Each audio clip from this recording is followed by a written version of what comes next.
এটা হলো Mangaon, India's first village, এবং এই রাস্তা দিয়ে পঞ্চপাণ্ডবরা স্বর্গের পথে যাত্রা শুরু করেছিল। সেই জন্য এটা খুবই ফেমাস এবং টুরিস্টরা প্রচুর ভিড় করে এখানে, যে কোন রাস্তা দিয়ে পাণ্ডবরা স্বর্গপথে যাত্রা করেছিলেন ওই আর কি। আর নিচে আছে আলকনন্দা রিভার, যেটা পরবর্তীকালে গঙ্গা নদী হিসেবে আমরা জানি, যেটা ভাগীরথীর সঙ্গে মিশে গঙ্গা রিভার ক্রিয়েট হয়। এবং এই ধারে রয়েছে সরস্বতী রিভার, যেটা এখানেই একমাত্র দেখা যায়, আর অন্য কোথাও দেখা যায় না। এখানেই নদীটা বিলুপ্ত হয়ে যায়।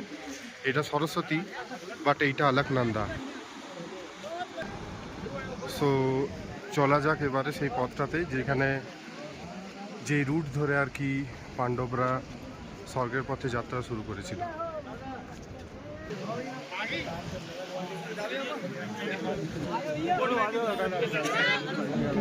This is the view.